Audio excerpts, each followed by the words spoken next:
Our next speaker, Singh, weighs in on how to deal with change without losing yourself in the process.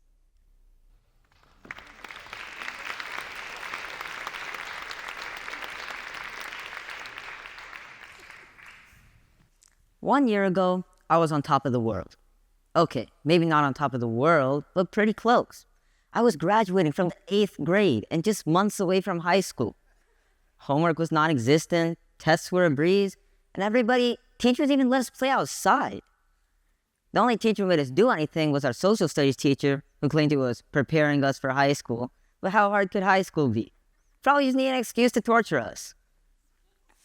Besides, us 8th graders couldn't dwell on his class, as we had a new life ahead of us. And then, 3 months later, that new life had started. As I walked through the halls of my new home for the next 4 years, I felt invigorated. Teachers were fun and lighthearted. We introduced ourselves to our classmates, and everybody was having a good time. Unfortunately, and quite contrary to my beliefs, these pleasures were very short-lived. Not even 24 hours later, the teachers I had just met became serious homework dispensing machines, and I found myself drowning.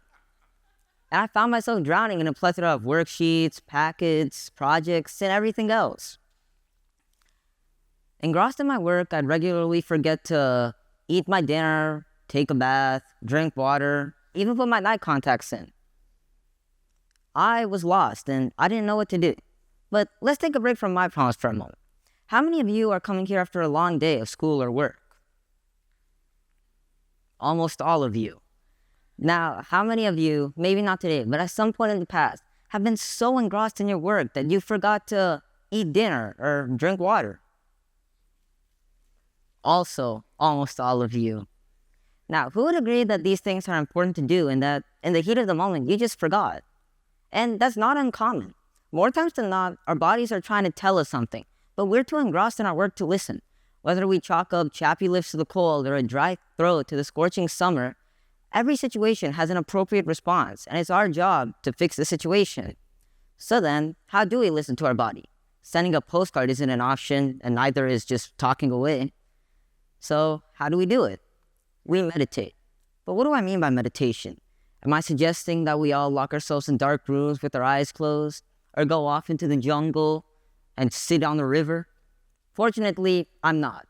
I know that all of you are busy people, and that if you leave here thinking you have to travel hundreds of miles to go do something simple like eating, then you'd rather skip it altogether. So then, what do I mean? Merriam-Webster advertises America's most trusted dictionary, and my favorite spot for English assignments, claims that meditation is the act of engaging in contemplation or reflection. Now, while this is a great definition, I think we can make it more concise. In fact, I think we can simplify it into one word: focus. While you and I will have different ways in which we meditate, some things will stay constant, like focused attention. Whether you meditate on their bed, meditate in a chair, meditate on a run, meditate while you get the point, if we're focusing on something about our bodies or our surroundings, well then, we're meditating, regardless of where we are. So then, that leads us to a new definition of meditation.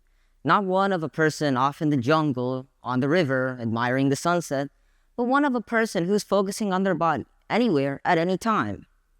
Now, before we continue, why don't we take a deep breath for a second? I'm almost out of breath myself. Breathe in, breathe out.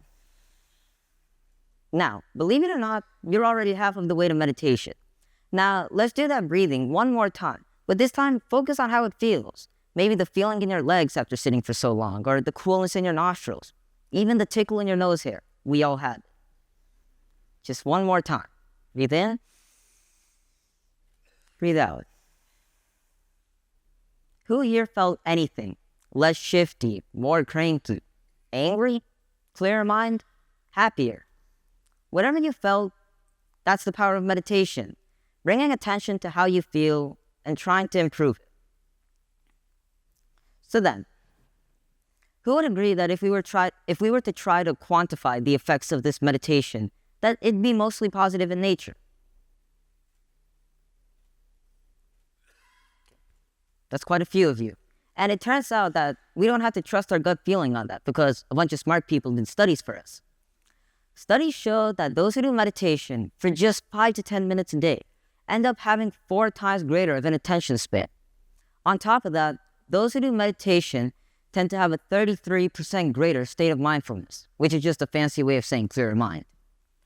But what if you're worried that you'll be alone in this meditation journey? Well, then you'd be wrong. It's estimated that over 400 million people in the whole entire world do meditation. That's more than the population of the US. And the benefits of meditation aren't just confined to yourself.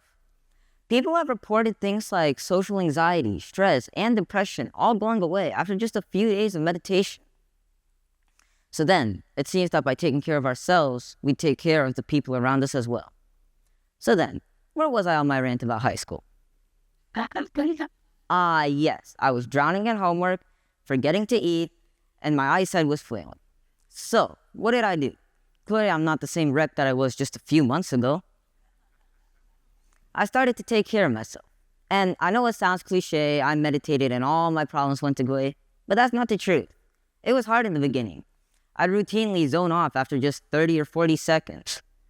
But after focusing for longer and longer, and after a ton of repetition, I was able to focus on myself more.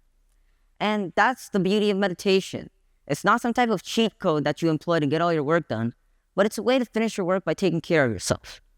At times in our life, we're going to have more work than we can handle. That's just the way work is, always pestering us, no matter how much we shoo it away. But the way we finish our work, that's what matters.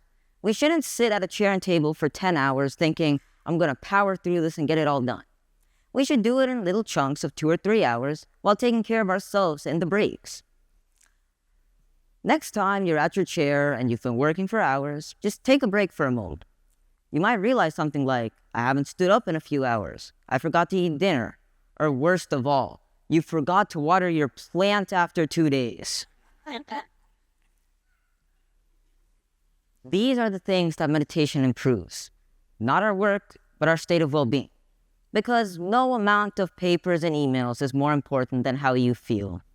So, the next time you're knee-deep in your work and it feels like there's no way out, just hit the pause button for a few minutes and think about how you feel.